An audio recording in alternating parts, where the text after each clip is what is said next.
ॐ गजाननं भूतगणाधिसेवितं कपित्थजम्बूफलचारुभक्षणं उमासुतं शोकविनाशकारकं नमामि विघ्नेश्वरपादपङ्कजं वंशी वंशी विभूषितकरः नवनीलजलाभात् पीताम्बरादरुणबिम्बफलाधरो स्तात् पूर्णेन्दुसुन्दरमुखात् अरविन्दनेत्रात् कृष्णात् परं किमपि तत्त्वमहं न जाने। या देवी सर्वभूतेषु बुद्धिरूपेण संस्थिता नमस्तस्यै नमस्तस्यै नमस्तस्यै नमो नमः। तो आज से दक्षिणायन प्रारंभ हो गया और मंगलमय श्रावण माह का भी प्रवेश हो गया। तो श्रवण, मनन और ध्यान, इन तीनों की एकाग्रता होने से इस महीने का नाम श्रावण हो गया। तो इसमें भगवान शंकर की कथा को सुनना, उस पर मनन करना, भगवान शंकर के स्वरूप का ध्यान करना, यह परम मंगलमय होता है। इसलिए भाग्यशाली लोग सावन के महीने का इस्तेमाल, प्रयोग ओम हर हर हर महादेव की ध्वनि से ही करते हैं। अब चूंकि यह पार्थिव पूजा का समय भी उपयुक्त माना जाता है, रविवार को की जाने वाली पार्थिव पूजा, जो भी भगवान शंकर का साधक रविवार के दिन पार्थिव पूजन का आयोजन करेगा तो वह अचल संपत्ति का स्वामी होगा, मंगलमय वाहनों का सुख उपभोग करेगा और भवन निर्माण का कार्य भी करेगा, उसमें उसको सफलता मिलेगी। तो सारे मनोवांछित फलों की सिद्धि के लिए रविवार की पार्थिव पूजा उपयुक्त मानी जाती है। इसी तरह सोमवार की पार्थिव पूजा, जिनके चित्त की व्याकुलता बड़ी हो, मन उद्विग्न होता हो, विचारों से अशांति होती हो, भावनाएं व्यथित रहती हों, तो ऐसे भगवान शंकर के साधक को मंगलमय सोमवार के दिन भगवान गौरी शंकर का पार्थिवेश्वर पूजन कराना चाहिए।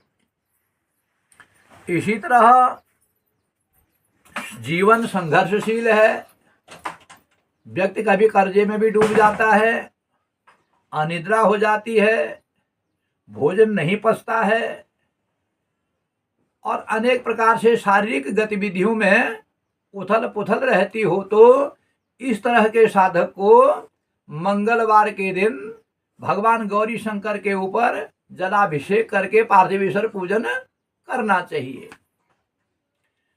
बुधवार की पार्थिवेश्वर पूजा बुद्धि को का वर्धन करने वाली होती है, द्रव्य लाभ करने वाली होती है, बौद्धिक क्षमताओं को बढ़ाने वाली होती है, विचारों को पवित्र करने वाली होती है, मंगलमय विचारों की जो कामनाएं होती हैं उनको पूर्ण करने वाली होती है। इसलिए साधक यदि बुधवार के दिन पार्थिव पूजन करेगा तो समस्त बौद्धिक क्षमताओं को पा जाएगा।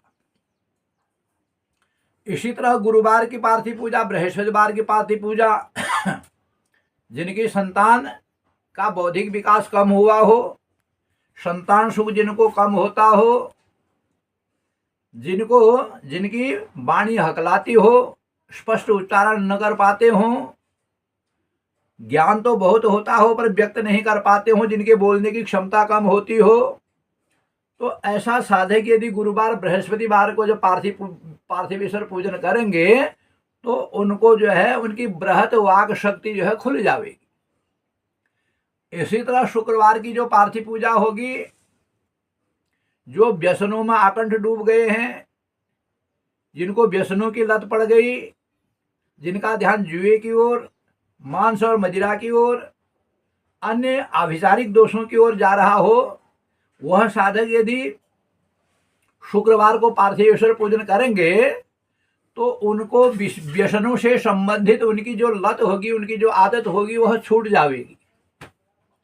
इसी तरह शनिवार की जो पार्थिव पूजा होगी वो तमाम सारे संकटों को हरने वाली होगी, रोगों को, आदि व्याधियों को, इत्यादि जितनी भी विपत्तियां हैं, जो शरीर में दुख है, कष्ट है, अज्ञान है, वो सारी बाधाएं उस साधक की दूर हो जाएंगी जो भोले बाबा के ऊपर शनिवार के दिन जलाभिषेक करेंगे। इसी तरह सबके सब सुखों को चाहने वाला व्यक्ति भगवान शंकर के ऊपर पवित्र गंगाजल से अभिषेक करे, गंगाजल चढ़ावे, पार्थिवेश्वर पूजन के बाद गंगाजल बेलपत्री से चढ़ावे। पैसे को की कामना से, द्रव्य की कामना करने वाला साधक भगवान शंकर के ऊपर दूध से अभिषेक करे। कर्ज से मुक्ति चाहने वाला गन्ने के रस से अभिषेक करे। इसी तरह रोग व्याधियों की समाप्ति के लिए जो व्यक्ति पार्थिवेश्वर पूजन करे तो शहद के से अभिषेक करवावे। इसी तरह सब संपत्ति को चाहने वाला व्यक्ति घी से अभिषेक करे और नाना प्रकार के मंगलमय द्रव्यों से अभिषेक करके मन की सारी कामनाओं को प्राप्त कर सकता है, क्योंकि भगवान शंकर ही 33 करोड़ देवताओं के नायक हैं, उन्हीं को तो महादेव कहा गया। इसलिए वंदे देव उमापतिम सुरगुरुम वंदे जगत कारणम वंदे पन्नग भूषणम मृगधरम वंदे पशूनाम पतिम। तो वह भगवान शंकर हर तरह से वंदनीय है, पूजनीय है। उनका जो स्तवन है, उनका जो चिंतन है, उनका जो ध्यान है, भक्ति के आत्मा के अंदर जो 6 चक्र हैं, मूलाधार है, मणिपूरक हैं, अनाहत है, विशुद्धाक्य है, आज्ञा चक्र है, सहस्रार चक्र है, उन सब को वह पंचाक्षरी मंत्र की जो ध्वनि है, वह उन चक्रों के अज्ञान को भेदन करके वह परब्रह्म परमात्मा भगवान बागनाथ जी के ध्यान को साकार करवा देती है। इसलिए भगवान शंकर सर्वत्र पूजनीय है, वंदनीय है। और यह सावन माह साधक को अगर उनकी कृपा प्राप्त करनी है तो केवल और केवल ओम नमः शिवाय मूल मंत्र को जप करके अपनी सारी कामनाओं को भगवान गौरी शंकर की कृपा से अवश्य में प्राप्त कर सकता है। इसी मंगलमयी कामना के साथ यह सावन का महीना ओम हर हर हर महादेव की ध्वनि से ही निनादित हो, गुंजित हो और प्रत्येक व्यक्ति के घर में भगवान गौरी शंकर का पार्थिवेश्वर पूजन हो। इसी मंगलमयी कामना के साथ ओम जय जय जय श्री राम।